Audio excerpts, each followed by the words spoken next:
বিসমিল্লাহ রহমানির রহিম। প্রিয় এলাকাবাসী ও প্রিয় দেশবাসী এবং বিদেশে অবস্থানরত প্রিয় ভাই বোনেরা, আসসালামু আলাইকুম। সম্মানিত শুধু প্রিয় দেশবাসী, আপনারা দেখতে পাচ্ছেন আমি রয়েছি পাবনা জেলার ঐতিহ্যবাহী বেড়া করমজার রসুন হাটে। আপনারা জানেন যে বেড়ার আশেপাশের মানুষের আয়ের প্রধান হচ্ছিল কৃষি, অর্থাৎ কৃষি স্বনির্ভরশীল এই এলাকাটিতে কৃষকেরা মাঠে বিভিন্ন ধরনের ফসল ফলিয়ে সেই সকল অর্থকারী ফসলগুলো হাটে নিয়ে এসে বিক্রি করেন এবং তাদের জীবন জীবিকা নির্বাহ করেন। শুধু তাই নয়, এই হাট থেকে পরিবহন খাতে রসুন বাংলাদেশের বিভিন্ন প্রান্তে গিয়ে ভোক্তাদের চাহিদা সম্পন্ন করছে। যা হোক, এই পর্যায়ে আমরা সরাসরি কৃষকের কাছে জানবো যে আজকে বেড়া করমজা হাটে রসুনের সর্বোচ্চ পাইকারি বাজার কত যাচ্ছে। আসসালামু আলাইকুম ভাই, রসুনের সর্বোচ্চ পাইকারি বাজার আজকে কত যাচ্ছে? সর্বোচ্চ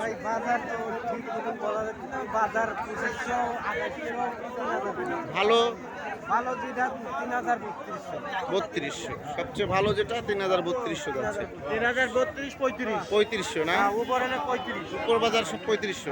সম্মানিত সুধীয় প্রিয় দেশবাসী, আপনারা বুঝতে পারছেন যে রসুনের সর্বোচ্চ পাইকারি বাজার যাচ্ছে 3000 থেকে 3500 টাকা মন। সম্মানিত সুধীয় প্রিয় দেশবাসী, আমি আপনাদের মাঝে আপডেট নিয়ে ফিরে আসবো ইনশাআল্লাহ। আসসালামু আলাইকুম।